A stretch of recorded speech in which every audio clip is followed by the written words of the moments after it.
Angkatan 8 kelas A Kota Bandung. Saya Yunidian dari SDN 077 Sejahtera. Saya Nurbaiti dari SDPN 252 Setiabudi. Saya Rudi Ginanjar dari SDN 138 Geger Kalonggera. Kami akan melakukan proses coaching dalam supervisi akademik. Selamat menyaksikan.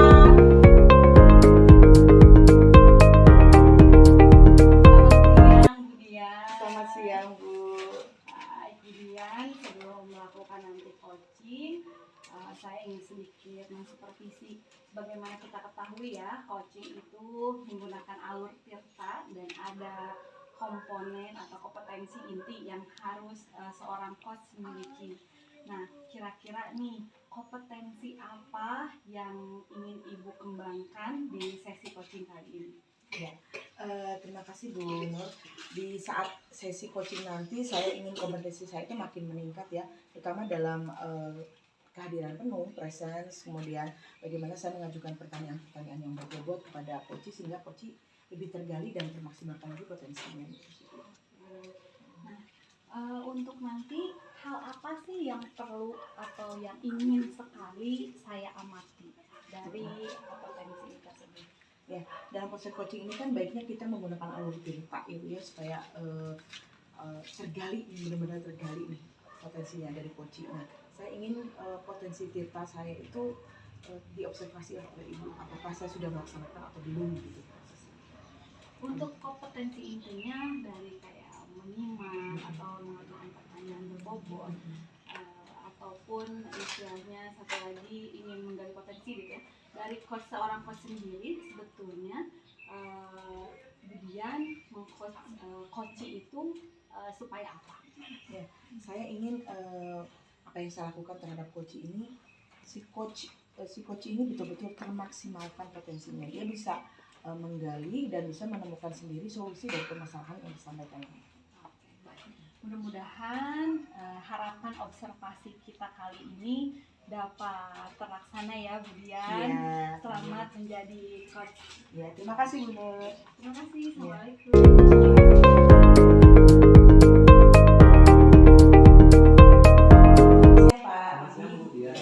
Apa kabar nih? Alhamdulillah sehat Bu. Terima kasih sudah datang ya.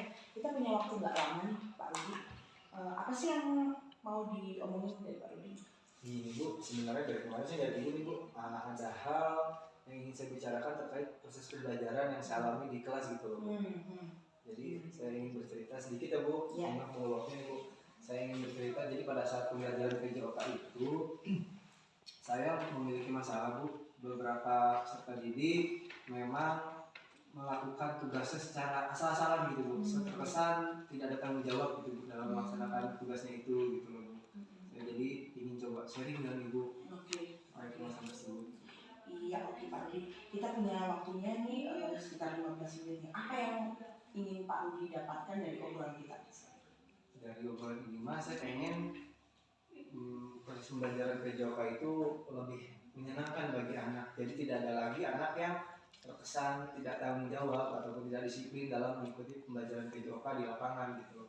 Oke, jadi kalau bisa saya simpulkan nih, mungkin permasalahannya adalah anak-anak tuh melakukan tugas PJOK ini seperti main-main begitu, mungkin tidak serius gitu ya. Nah, dari topik ini nih, Pak Rudi ingin dapatnya apa nih? Situasi seperti apa yang pengen Pak Rudi ingin? Saya ingin membuat situasi pembelajaran PJOK yang lebih menyenangkan gitu loh, jauh dari kesan memang menyiksa anak ataupun anak jadi tidak ingin melakukan hal tersebut, jatuhnya jadi olahraga yang hukuman gitu. Jadi saya ingin bisa menciptakan suasana pembelajaran yang menyenangkan, yang sesuai dengan yang siswa inginkan gitu. Oke, pembelajaran yang menyenangkan ya dalam PJOK nih. Kalau saya buat skala 1 sampai 10 nih, pembelajaran yang Pak Rudi lakukan selama ini ada di skala mana? Sejauh ini sih masih 6 kayaknya Bu ya, karena memang saya lihat persentasenya jumlah siswanya ini masih ada 40% lah Bu, sekitar 40% siswa dari total 28 itu yang memang masih terlihat kurang terbawa dengan situasi belajar yang saya ciptakan gitu Bu. Jadi sehingga saya merasa wah pembelajaran saya kurang menyenangkan buat anak gitu loh. Oke.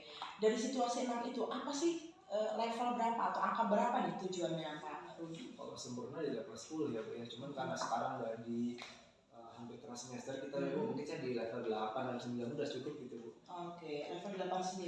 Iya. Seperti apa tuh gambaran level 8? Ada kenaikan persentase kali ya Bu, dari total tadi 40% yang kurang terlihat antusias dan memang nggak saya kurang menyenangkan bagi mereka gitu. Mungkin bisa jadi 10% atau 80%, jadi sebagian besar lebih aktif, lebih mau mengikuti panitia lokal gitu. Jadi ya apa yang saya sampaikan tuh menurut saya udah menyenangkan buat mereka gitu Bu. Oke, jadi mungkin targetnya udah 90% meningkat ya presentasinya, anak-anak tuh lebih senang melakukan pelajaran olahraga. Kira-kira Pak Budi punya rencana apa nih supaya level 9 ini bisa tercapai? Mungkin Bu yang ingin saya coba laksanakan mungkin yang pertama saya melakukan refleksi diri mungkin ya Bu ya, dengan bertanya kepada peserta didik mungkin bagaimana tentang proses pembelajaran saya di lapangan.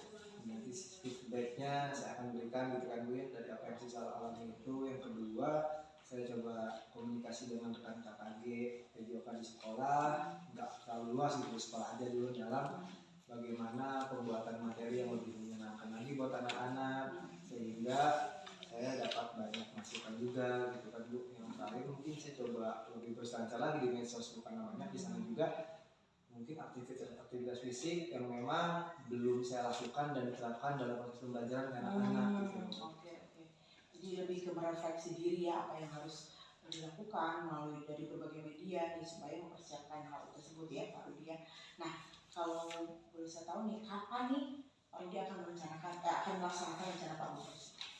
Mungkin saya akan lakukan segera mungkin Bu, dimulai dengan komunikasi dengan anak-anak. Mungkin di minggu depan setelah pembelajaran saya sudah mempersiapkan lembar refleksi dirinya seperti apa, lalu setelah itu saya langsung ke rekan KKG saya, dan di 1 minggu ini saya juga mempelajari tentang tugas gerak yang ada di media sosial. Di minggu keduanya mungkin saya bisa merubah gitu Bu proses pembelajaran agar lebih menyenangkan bagi anak-anak, seperti itu mungkin. Wah, menarik banget nih Pak Budi. Saya jadi penasaran setelah rencana ini dilakukan kira-kira hasilnya seperti apa. Nanti mungkin Pak Budi bisa cerita lagi ya setelah hal itu dilaksanakan, lalu bagaimana sih respon anak-anak sekarang dengan terhadap pelajaran olahraga. Itu saja barangkali Pak Budi ya, nanti jangan lupa untuk berbagi lagi ya. Berbagi cerita. Terima kasih banyak Bu. Ya, sama-sama Pak Budi. Assalamualaikum.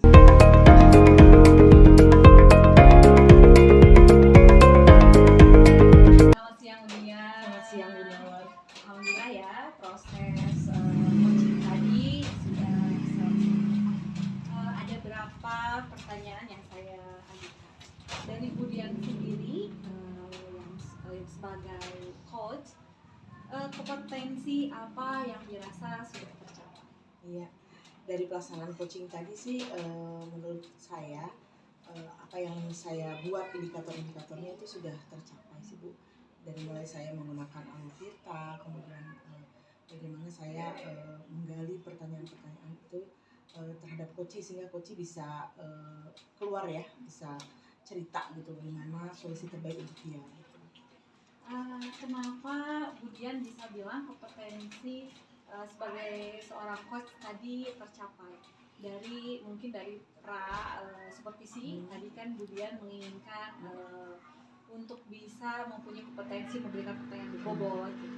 Nah, dari Budian sendiri mengapa Budian bisa bilang bahwa itu sudah tercapai? Ya, saya melihat pertanyaan-pertanyaan yang saya ajukan kepada coach itu bisa menggali dia untuk bercerita, kemudian menggali dia untuk mencari jawaban, mencari solusi dari permasalahan yang coach ajukan sendiri. Betul.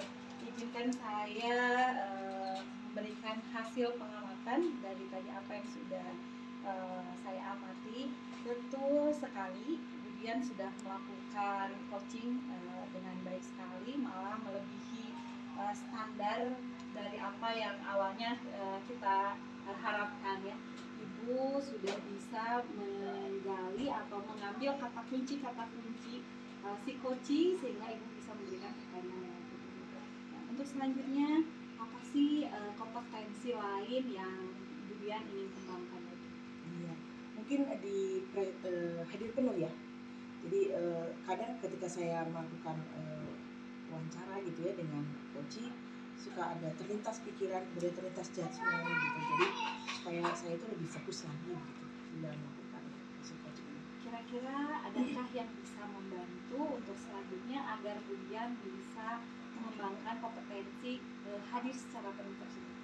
Ya mungkin saya harus banyak belajar lagi begitu ya, kemudian berlatih lagi bagaimana proses coaching yang efektif begitu pada rekan-rekan lain yang sudah mahir dalam melakukan proses coaching ini. Baik Budian, mudah-mudahan harapan kita bersama Budian bisa menjadi coach, master coach gitu ya, bisa membantu juga rekan-rekan sejawatnya untuk mengeluarkan potensinya yang ada pada diri rekan-rekan kerjanya sebidang percakapan. Iya. Terima kasih Budian. Ya, sama-sama Ibu. Assalamualaikum. Bisa.